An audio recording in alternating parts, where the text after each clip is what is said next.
अगर आप देखिए तो प्रश्न नंबर 7, 8, 9, 10 ये चारों क्वेश्चन अभी इस साल सिलेबस में कट किया गया है, तो आपको ये प्रश्न नहीं पढ़ने, केवल 6 तक पढ़ना है। तो मैं डायरेक्ट प्रकीर्ण प्रश्न संग्रह 5 पे चलता हूँ। प्रकीर्ण प्रश्न संग्रह 5 का पहला, दूसरा और तीसरा 3 ऑब्जेक्टिव क्वेश्चन है, जिसको मैं आपको यहाँ पर समझाता हूँ कि उसको कैसे करना है। तो यहाँ पे देखिए पहला क्वेश्चन क्या है। पहले तो क्वेश्चन है निम्नलिखित में से सही विकल्प चुनकर लिखिए। तो उसमें पहला है 3x + 5y = 9, ये पहला समीकरण है। 3x + 5y = 9, इसको पहला समीकरण कर दिया। और दूसरा समीकरण है 5x + 3y = 7।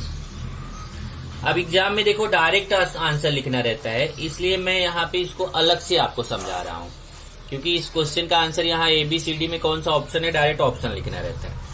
तो देखिए समीकरण 1 और 2 को जोड़ने पर देखिए यहाँ पे क्या आपको x + y का मान निकालना है। तो समीकरण 1 तथा 2 को जोड़ने पर, तो पहले समीकरण 1 लिख देता हूं, 3x + 5y = 9, उसके नीचे समीकरण 2 5x + 3y 7, जोड़ेंगे तो ये 5 3 8x, ये 5 3 8y, ये 9 7 16। अब 8 से भाग दे दो सब में, इसमें भी 8 का भाग, इसमें भी। क्यों 8 का भाग देंगे? क्योंकि सब 8 से कट रहे हैं। यहाँ पे लिख दो 8 से भाग देने पर। अब यहाँ देखिए 8 से भाग देंगे 8 कटेगा x आएगा, यहाँ 8 से भाग देंगे 8 कटेगा y आएगा, यहाँ 8 दूना 16 2 आएगा। तो उत्तर आ गया x + y = 2।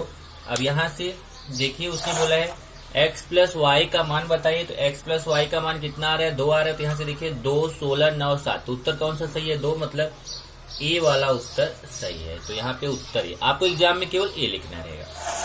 दूसरा क्वेश्चन देखिए है दूसरा, आयत की लंबाई तथा चौड़ाई में 5 घटाने पर परिमिति 26 प्राप्त होती है, इस गणितीय रूपांतर करिए। अब देखिए माना आयत की लंबाई बराबर x तथा चौड़ाई बराबर y। तो अब उसने बोला कि लंबाई और चौड़ाई में 5 घटाने पर, तो 5 घटाने पर लंबाई कितनी हो जाएगी? 5 घटाने पर लंबाई हो जाएगी x - 5, और 5 घटाने पर चौड़ाई कितनी हो जाएगी? y - 5। x में से 5 घटाएंगे, y में से 5 घटाएंगे। अब आयत की परिमिति दी है, आयत की परिमिति दिया हुआ है 26। देखो आयत की परिमिति कितना दिया है? 26। तो आयत की परिमिति का सूत्र होता है 2 गुणे लंबाई धन 2 गुणे चौड़ाई। 2 गुणे लंबाई धन 2 गुणे चौड़ाई, यह परिमिति का सूत्र होता है, बराबर 26। अब ये 2 गुणे लंबाई, लंबाई का मान कितना है? x - 5, और 2 गुणे चौड़ाई का मान कितना है? y - 5 बराबर 26। अब ये हो जाएगा 2x, अंदर 2 का गुणा कीजिए, 2x 2 5 10, यहाँ 2 का y से गुणा 2y 2 5 10 बराबर 26। ये हो जाएगा 2x धन 2y और ऋण 10 ऋण 20 बराबर 26। और यहाँ पे हो जाएगा 2x धन 2y बराबर 26 धन 20, 2x धन 2y बराबर 26, 20 जोड़ेंगे तो 46। अब 2 से भाग दे दीजिए, 2x में भी 2 का भाग, 2y में भी 2 का भाग, 46 में भी 2 का भाग। यहाँ लिख दो 2 से भाग देने पर। अब यहाँ x आ जाएगा, 2 2 कटेगा, x आ जाएगा, यहाँ 2 2 कटेगा, y आ जाएगा, और 46 में 2 का भाग देंगे तो कितना आएगा? 23। तो x + y बराबर 23, सॉरी ये 23 आ जाएगा, x + y बराबर 23। तो देखो यहाँ पे कहाँ पे उत्तर दिया है, यहाँ देखिए ये दिया है x प्लस वाई बराबर 23, मतलब सी वाला उत्तर सही है, तो यहाँ पे आएगा सी। और अगला है अजय विजय से 5 वर्ष छोटा है, उन दोनों की आयु का योगफल 25 है, तो अजय की आयु कितनी है। अब इधर मेरे पास जगह नहीं बच रहा है कि मैं आपको बताऊं, तो अब इसको मैं ओरली बता देता हूं। जैसे अजय विजय से 5 वर्ष छोटा है, एक काम करता हूं, इधर मैं थोड़ा सा आपका काम बना देता हूं। ए हो गया, बी कितना दिया है 15 10 5, 15 दिया है, सी दिया है 10, डी दिया है 5, और यहीं पे मैं उत्तर लिख देता हूं, उत्तर, और यहां पे मैं हल कर देता हूं तीसरा। अब देखो अजय विजय से 5 वर्ष छोटा है, शॉर्ट में माना अजय की आयु x वर्ष, तो विजय की आयु नहीं, विजय से 5 वर्ष छोटा है, तो माना विजय की आयु जो है ना, माना विजय की आयु x वर्ष है, तो अजय उससे 5 वर्ष छोटा है, तो अजय की आयु कितनी हो जाएगी, उससे 5 कम, अजय की आयु बराबर x माइनस 5 वर्ष हो जाएगा, क्योंकि उससे 5 कम। अब दोनों की आयु का योगफल 25 है। प्रश्नानुसार प्रश्न में क्या बोला है कि ये दोनों का योगफल मतलब दोनों का जोड़ x प्लस x माइनस 5, ये मिला के कितना है 25। तब देखिए x 2x हो जाएगा, ये देखिए x जोड़ के 2x, और ये 25 प्लस 5 होगा, तो यहां से हो जाएगा x बराबर, यहां से देखिए 25 और 5 जोड़ेंगे तो 30/2। अब 30 में 2 का भाग देंगे तो आएगा कितना 15। तो ये 15 किसका मान आया, ये 15 मान आ गया x का, मतलब विजय की आयु 15 हो गई। अब जब विजय की आयु 15 हो गई तो अजय की कितनी हो जाएगी, उससे 5 ज्यादा, तो उससे 5, जब देखो x मतलब आपने विजय की आयु 15 निकाल लिया, तो विजय की आयु जब 15 हो गई तो अजय कितनी हो जाएगी 15, और उसमें 5 घटा दीजिए 10 वर्ष, मतलब विजय की आयु कितने वर्ष आ जाएगी 10 वर्ष आ जाएगी। यहाँ पे उत्तर 10 कौन सा है सी, तो तीसरा वाला जो उत्तर सी है ये सत्य है। इस तरीके से आपको ये तीनों उत्तर मिल गए।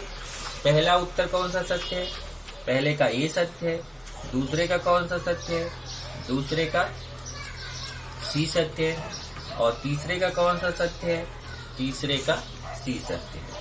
इस तरीके से आपने तीनों उत्तर निकाले। ये ऑब्जेक्टिव टाइप के क्वेश्चन थे जो आपको हल करके नहीं दिखाने, केवल मैं आपको समझाने के लिए हल करके दिखा दिया, बाकी इसको आपको हल करके दिखाने की जरूरत नहीं होती है। प्रश्न 2 देखते हैं। प्रश्न 2 है निम्नलिखित युगपत समीकरण हल कीजिए। अब अगर आप ये देखो तो प्रश्न 2 और प्रश्न 3 ये दोनों क्वेश्चन अगर आप देखेंगे तो आप जैसे प्रश्न संग्रह 5.1 में कर रहे थे उसके जैसा करना है। और प्रश्न संग्रह 5.1 में आपने 2 विधियां सीखा था समीकरण हल करने की, एक गुणांक समान करने की निरसन पद्धति, दूसरी मान रखने की निरसन पद्धति। तो यहाँ पे इन दोनों में से कोई भी विधि का आप यूज कर सकते हैं, वहां लिखने की जरूरत नहीं, क्योंकि लिखा है निम्नलिखित युगपत समीकरण हल कीजिए। तो हल कीजिए मतलब उसने कोई नाम नहीं दिया है कौन सी विधि से हल करना है, तो आप कोई भी विधि का यूज कर सकते हैं। तो मान लो मैं गुणांक समान करने की निरसन पद्धति से इसको हल करने चल रहा हूं, तो ये पहला समीकरण है, देखिए 2x plus Y equal to 5, इसको समीकरण 1 कर दिया। दूसरा है 3x minus Y equal to 5, ये दूसरा समीकरण हो गया। इन दोनों समीकरणों को हल करना है तो सबसे पहले देखेंगे कि इसमें कोई तो ऐसा चरांक है जिसका गुणांक समान है। यहाँ देखिए y का गुणांक 1 है, यहाँ पे भी 1 है, इनका गुणांक समान है, तो हमें समान करने की जरूरत नहीं है। तब हम क्या करेंगे, तब देखेंगे कि यहाँ पर चिन्ह क्या है, तो इसके सामने प्लस है, इसके सामने माइनस है, एक के सामने प्लस एक के सामने माइनस। और मैंने बताया था जब एक के सामने प्लस हो एक के सामने माइनस हो तो अपने आप कट जाएगा। जब अपने आप कट जाएगा तब आपको चिन्ह बदलने की जरूरत नहीं है, और चिन्ह बदलने की जरूरत नहीं है तो आप लिखेंगे जोड़ने पर। तो समीकरण 1 तथा 2 को जोड़ने पर, अब समीकरण 1 लिखूंगा 2x plus Y equal to 5, उसके नीचे समीकरण 2 3x minus Y equal to 5। अब यहां देखिए ये प्लस वाई है, ये माइनस वाई है, ये कट जाएगा प्लस वाई और माइनस वाई, तो आपका ये 2x और 3x बचेगा। तो यहाँ 2x के सामने प्लस है, 3x के सामने भी प्लस है, प्लस प्लस जोड़ा जाता है 3 और 2 5x हो जाएगा। इधर 5 के सामने प्लस है, 5 के सामने प्लस है, तो प्लस प्लस जोड़ा जाता है 5 और 5 10 हो जाएगा। फिर 5 का गुणा है उस तरफ लेके जाएंगे तो 5 का भाग हो जाएगा। देखिए 5 यहाँ गुणा छिपा हुआ है तो 5 का उधर भाग हो जाएगा और भाग देंगे तो 5 दूना 10, x का मान 2 आएगा। अब जो x का मान 2 आ गया उसको आप समीकरण 1 में भी रख सकते हो, 2 में भी रख सकते हो। मान लो मैं समीकरण 1 में रखता हूं, x का मान समीकरण 1 में रखने पर, अब समीकरण 1 देखिए यहाँ पे 2x plus Y equal to 5, इसको मैं यहाँ पे लिखूंगा 2x plus Y equal to 5। अब यहाँ पे मुझे x का मान 2 है तो x की जगह पे 2 रखना है। तो इधर देखो पहले 2 लिखेंगे, ये देखिए 2, फिर बीच में गुणा छिपा हुआ है और x का मान 2, फिर प्लस वाई इक्वल टू 5, 2 दूना 4 प्लस वाई इक्वल टू 5। 4 का उधर पक्षांतर कर दीजिए तो प्लस 4 है, बराबर उधर जाके माइनस 4 होगा और इस तरीके से y का मान आ जाएगा 1। 5 में से 4 गया 1, तो x का मान 2 आ गया, y का मान 1 आ गया, यही हल हो गया। तो उत्तर लिखेंगे x y इक्वल टू 2 1। देखिए x का मान 2, y का 1, x का 2 y का 1 दिए गए युगपत समीकरण का हल है।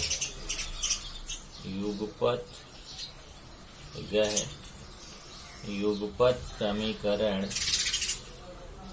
का हल है। तो जैसा इस क्वेश्चन को मैंने गुणांक समान करने की निश्चय पद्धति से किया, आप चाहे तो इसको मान रखने की निश्चय पद्धति से भी हल करेंगे तो भी आपको यही उत्तर आएगा। अब नेक्स्ट देखते हैं दूसरा। इसमें ये पहला समीकरण है x minus 2y equal to -1, ये समीकरण 1। ये दूसरा समीकरण है 2x minus Y equal to 7, ये दूसरा समीकरण। अब ये 2 समीकरण है, इसको हल करना है। आप इसको गुणांक समान करने की निश्चय पद्धति से हल कर सकते हैं, मान रखने की निश्चय पद्धति से हल कर सकते हैं, दोनों में से कोई भी विधि लगा सकते हैं।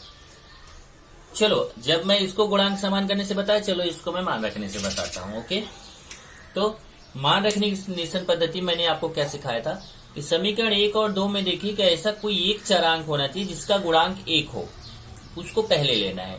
जैसे यहाँ देखिए समीकरण 1 में x का गुणांक 1 है और समीकरण 2 में y का गुणांक 1 है, तो मैं समीकरण 1 को भी पहले ले सकता हूँ, समीकरण 2 को भी पहले ले सकता हूँ, उससे कोई फर्क नहीं, मैं किसी को भी पहले ले सकता हूँ। मान लो मैं समीकरण 1 को पहले ले लिया, समीकरण 1 से अभी समीकरण 1 में यहाँ नीचे लिखूंगा x minus 2y equal to -1 और यहाँ से जिसका गुणांक 1 है उसका मान मैं ज्ञात करूंगा। तो ये मैं -2y को उस तरफ लेके जाऊंगा तो -2y उधर जाएगा, ये -1 यहाँ पहले से है और -2y उधर जाके +2y हो जाएगा। चेक कीजिए, ये x इधर ही रहेगा और ये -1 उधर पहले से ही है और -2y बराबर उधर जाके +2y हो गया। x का मान आ गया y के पदों में -1 + 2y, इसको समीकरण 3 करेंगे। अब जो x का मान आया हुआ है ये कहाँ कौन से समीकरण से आया हुआ है? समीकरण 1 से आया हुआ है, इसलिए हम उसको समीकरण 2 में रखेंगे। x का मान समीकरण 2 में रखने पर, अब इस समीकरण 2 में यहाँ नीचे लिखूंगा, क्या है समीकरण 2? 2x minus Y equal to 7, इसको मैं यहाँ लिख देता हूं और इसमें हमें x की जगह पे ये मान रखना है, ध्यान से देखिए, x की जगह पे पूरा मान रखना है। x की जगह पे लिखना है -1 + 2y, x को हटा के उसकी जगह पे पूरा लिखना है -1 + 2y। इधर देखिए 2 है, बीच में घोड़ा छिपा हुआ है, और x का मान है -1 + 2y। ब्रैकेट जरूर लगाइए। क्यों ब्रैकेट लगाएंगे, मैंने आपको समझाया था कि जब यहाँ पे दो पद है तो आपको ब्रैकेट लगाना है। जैसे यहाँ देखो, यहाँ जब मैं x का मान रखा था, एक ही पद था, x का मान 2, एक ही पद था, तो डायरेक्ट हमने ब्रैकेट नहीं लगाया। लेकिन जब यहाँ पे देखिए कि जब आप मान रख रहे हो x का, x में एक से ज्यादा पद है, तो आपको ब्रैकेट लगाना है। तो देखिए 2, बीच में घोड़ा छिपा हुआ है, x का मान -1 + 2y, और ये -y = 7। अगर आप यहाँ गुणा नहीं भी लगाते हो तो भी कोष्टक के सामने गुणा छिपा रहता है, तो आप गुणा नहीं लगाते हो तो भी चलेगा। अब 2 का ऋण 1 से भी गुणा होगा, 2 का 2y से भी होगा। तो पहले 2 का ऋण 1 से होगा, तो पहले चिन्ह का गुणा, प्लस और माइनस का गुणा, माइनस 2 1 के 2। फिर 2 का 2y से होगा, तो पहले प्लस और प्लस का गुणा, प्लस 2 दूना 4y। तो 2 का गुणा ऋण 1 से हुआ तो ऋण 2 आया, 2 का गुणा 2y से हुआ तो 4y आया, और ये ऋण y = 7। अब इस संख्या को एक तरफ करेंगे, y को एक तरफ करेंगे। 4y और -y इधर ही रहेगा, और उधर 7 है, और ये -2 संख्या वाला पद है, बराबर के उधर जाएगा, तो -2 उधर जाके +2 हो जाएगा।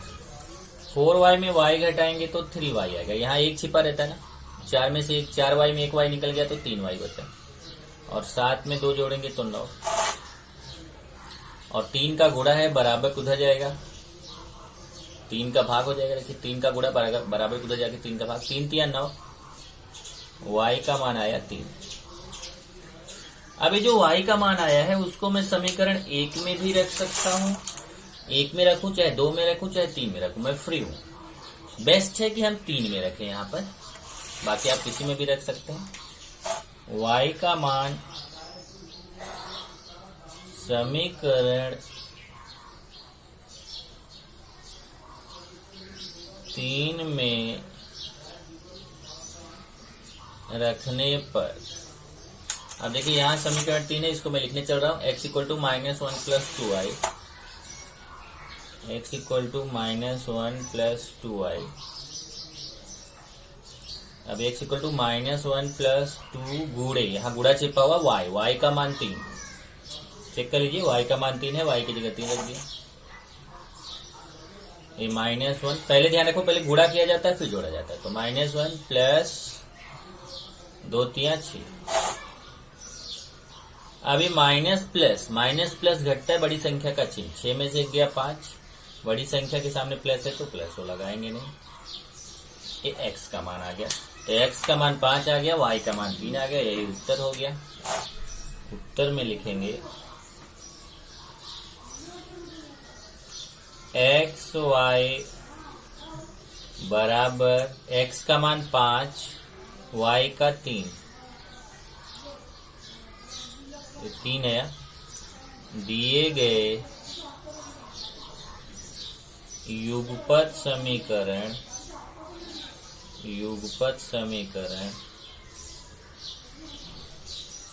का हल है। अब देख लीजिए, ये मैंने 2 क्वेश्चन बता दिया, इसमें कुल 6 क्वेश्चन है, तो बाकी 4 आपको खुद से करना है। ध्यान रखिए, मैंने दूसरे का 2 बताया, पहला और दूसरा, बाकी 4 आपको खुद से करना है। प्रश्न 3 भी कुछ वैसा ही, लेकिन प्रश्न 3 और प्रश्न 2 में फर्क है। 2 में हम कोई भी विधि लगा सकते थे, लेकिन यहाँ पे देखो प्रश्न 3 में बता दिया कि चरांकों के गुणांक समान करने की पद्धति से, मतलब गुणांक समान करने की पद्धति से हमें प्रश्न 3 के सारे प्रश्न करने हैं। इसमें हम मान रखने की पद्धति नहीं लगा सकते, क्योंकि यहाँ की चरांकों का गुणांक समान करके करना है। तो चलिए, पहला समीकरण है 3x - 4y = 7, दूसरा है 5x + 2y = 3। अब इसमें सबसे पहले देखेंगे कि गुणांक किसी का समान है, किसी का भी नहीं है। x का गुणांक यहाँ 3 है, यहाँ 5 है, गुणांक समान नहीं है। y का 4 है, 2 है, गुणांक समान नहीं है। तो किसी एक चरांक का गुणांक समान करेंगे, चाहे x का चाहे y का। अगर मैं y का गुणांक समान करता हूँ, इधर देखिए 4y है, इसमें अगर मैं 2 का गुणा कर दूं तो ये भी 4y बन जाएगा। तो ये 4y है तो इसको भी 4y बनाने के लिए मुझे समीकरण 2 में 2 का गुणा करना पड़ेगा। तो समीकरण 2 में 2 से गुणा करने पर, अब इसमें देखिए समीकरण 2 में गुणा करेंगे, 2 का तो 5x में भी होगा, 2y में भी होगा, 3 में भी होगा। तो 5x में 2 का गुणा करेंगे 2 पच्चीस 10x हो जाएगा। 2y में 2 का गुणा करेंगे तो 2 दूना 4y हो जाएगा। और 3 में 2 का गुणा करेंगे तो 6। देख लीजिए 2 पच्चीस 10, 2 दूना 4, 2 तिया 6, सब में 2 का गुणा। इस समीकरण 3। अब अगर आप ध्यान से देखो तो इस समीकरण 1 और 3 को देखिए, AB4y देखिए समीकरण 1 में 4y, ये समीकरण 3 में भी 4y, दोनों 4y बन गया, गुणांक समान हो गया। तो हम चिन्ह देखेंगे, इसके सामने माइनस है, इसके सामने प्लस है, अपने आप कटने वाला है। तो जोड़ने पर समीकरण 1 तथा 3 को जोड़ने पर, 1 तथा 3 को जोड़ने पर, तो समीकरण 1 लिखूंगा पहले 3x minus 4y equal to 7, उसके नीचे समीकरण 3 10x plus 4y equal to 6, और यहाँ पे देखेंगे तो ये 4y, ये 4y के सामने माइनस है, ये 4y के सामने प्लस है, कट जाएगा। और इधर ये प्लस है, देखो ये भी प्लस 10 3 13x हो जाएगा। और इधर भी ये प्लस 7 के सामने भी प्लस, 6 के सामने भी प्लस है, तो 7 6 13, फिर 13 का गुणा उस तरफ जाके भाग 13 बटे 13, 13 के 13, x का मान 1 आएगा। अब x का मान मैं समीकरण 1 या 2 किसी में भी रख सकता हूँ। मान लो मैं समीकरण 2 में रखता हूँ। x का मान समीकरण 2 में रखने पर, पहले समीकरण 2 देख लेते हैं। समीकरण 2 है 5x plus 2y equal to 3। आप चाहे तो 1 में भी रख सकते हैं और 3 में भी रख सकते हैं, किसी में भी। चलिए यहाँ पे x की जगह 1 रखना है, तो 5 बीच में गुणा छिपा हुआ है, x का मान 1 प्लस 2y, 5 में 1 का गुणा करेंगे 5 1 के 5 प्लस 2y, और यहाँ पे 5 का उधर पक्षांतर करेंगे तो प्लस 5 है, उधर जाके माइनस 5 हो जाएगा। और 2y इक्वल टू, देखिए प्लस माइनस घटता है, बड़ी संख्या का चिन्ह, 5 में से 3 गया 2, बड़ी संख्या 5 है, उसके सामने माइनस है तो माइनस। फिर यहाँ 2 का गुणा है, उस तरफ जाके 2 का भाग, और 2 1 के 2 भाग देंगे तो y का मान आएगा ऋण 1। इस तरीके से आपको x का मान 1 आ गया और y का ऋण 1 आ गया। ये आपका उत्तर हो जाएगा। यहाँ शॉर्ट में मैं उत्तर लिख देता हूँ, x y बराबर 1 ऋण 1, x का मान 1 आया है, y का ऋण 1 आया। अब दूसरा क्वेश्चन देखिए, इसमें पहला समीकरण है 5x plus 7y equal to 17, दूसरा है 3x minus 2y equal to 4। इसमें अगर आप देखो तो न तो इसमें x का गुणांक समान है, देखिए 5 और 3 है, और न तो y का गुणांक समान है 7 और 2।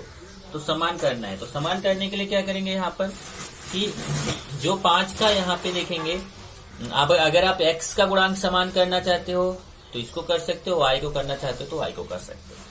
मान लो अगर मुझे y का गुणांक समान करना है, या चलो मैं पहली बार आपको x का गुणांक समान करके सिखाता हूँ। अगर मुझे x का गुणांक समान करना है, इसमें मैंने y का गुणांक समान करके दिखाया था, चलो इसमें मैं x का गुणांक समान करके दिखाता हूँ। तो देखिए इधर 5x है, इधर 3x है, तो 5 और 3 के पहाड़े में जाएंगे हम लोग। इधर 5 के पहाड़े में जाओ, इधर 3 के पहाड़े में जाओ। जब समान संख्या मिल जाए तो रुक जाओ। जैसे 5 दूना 10, 5 तिया 15, देखिए 3 दूना 6, 3 तिया 9, 3 चौक 12, 3 पचे 15। तो दोनों के पहाड़े में 15 आएगा, तो 15 पे रुक जाना है। मतलब हमें 5 को भी 15 बनाना है, 3 को भी 15 बनाना है। तो 5 को 15 बनाने के लिए 3 का गुणा करना पड़ेगा, और 3 को 15 बनाने के लिए 5 का गुणा करना पड़ेगा। तो चलिए अभी मुझे दोनों में करना पड़ेगा। तो समीकरण 1 में 3 से गुणा करने पर, इस समीकरण 1 है, इसमें 3 का गुणा करो, 3 पचे 15x 3 सत्ते 21y और 17 त्रिक 51। देखो इसमें 3 का गुणा 3 पचे 15, इसमें 3 का गुणा 3 सत्ते 21, 17 में 3 का गुणा 51। समीकरण 3 और समीकरण 2 में 5 से, समीकरण 2 में 5 से गुणा करने पर, अब इसमें 5 से गुणा करिए, 5 तिया 15x, 5 दूना 10y, 5 चौक 20। देख लीजिए 5 का 3 में गुणा 5 तिया 15x, 5 का 2 में गुणा 5 दूना 10y, 5 का 4 में गुणा 20। समीकरण 4। अब जरा देखिए ध्यान से समीकरण 3 और 4 को। यहाँ पे भी देखिए 15x बन गया, यहाँ पे भी 15x बन गया, लेकिन चिन्ह देखेंगे तो इसके सामने प्लस है, इसके सामने भी प्लस है, तो प्लस और प्लस कटेगा नहीं, क्योंकि अलग चिन्ह रहेगा तभी कटेगा। तब हमें चिन्ह बदलने की जरूरत है, और जब चिन्ह बदलने की जरूरत है तो हम लिखेंगे घटाने पर। तो समीकरण 3 तथा 4 को घटाने पर, समीकरण 3 तथा 4 को घटाने पर, अब समीकरण 3 लिखूंगा 15x धन 21y बराबर 51, और समीकरण 4 लिखूंगा 15x ऋण 10y बराबर 20। घटाने पर यहाँ नीचे जगह रखो और चिन्ह बदलो। ये नीचे वाले जो समीकरण रहता है इसका चिन्ह बदल जाता है। जैसे 15x के सामने प्लस है तो माइनस हो जाएगा, 10y के सामने माइनस है तो प्लस हो जाएगा। चलो मैं इसको अलग कलर से चेंज कर देता हूँ, जिससे आपको वहां पे समझ में आए कि 15x के सामने प्लस चिन्ह है तो माइनस हो जाएगा, 10y के सामने माइनस है तो प्लस हो जाएगा, और 20 के सामने प्लस है तो माइनस हो जाएगा। अब ये 15x के सामने प्लस है, 15x के सामने माइनस, तो ये कट गया। और यहाँ देखिए 21y के सामने प्लस, 10y के सामने प्लस, तो प्लस और प्लस जोड़ेंगे, 21 में 10 जोड़ेंगे तो 31y। 51 के सामने प्लस है, 20 के सामने माइनस है तो घटेगा, 51 में से 20 गया तो 31, और इधर 31 का उधर जाके भाग हो जाएगा, 31 एक के 31, y का मान 1 आएगा। अब y का मान किसी भी समीकरण में रख सकते हैं आप, तो y का मान लो मैं समीकरण 1 में रख देता हूं। समीकरण 1 में रखने पर, तो समीकरण 1 में यहां लिखूंगा, इधर देख लीजिए समीकरण 1 है 5x plus 7y equal to 17, 5x plus 7y equal to 17। यहाँ पे x y के सामने 1 रखना है, तो 7 बीच में गुणा y की जगह 1, 7 1 के 7 हो जाएगा, 7 का उधर पक्षांतर करेंगे तो प्लस है, उधर जाके माइनस हो जाएगा, यदि प्लस 7 है उधर जाके माइनस हो जाएगा। 17 में से 7 गया 10, 5 का गुणा है उधर जाके भाग हो जाएगा, और भाग देंगे तो 5 दूना 10, x का मान 2 आ जाएगा, यही उत्तर हो जाएगा। तो इस तरीके से उत्तर हो गया xy बराबर x का मान 2, y का 1।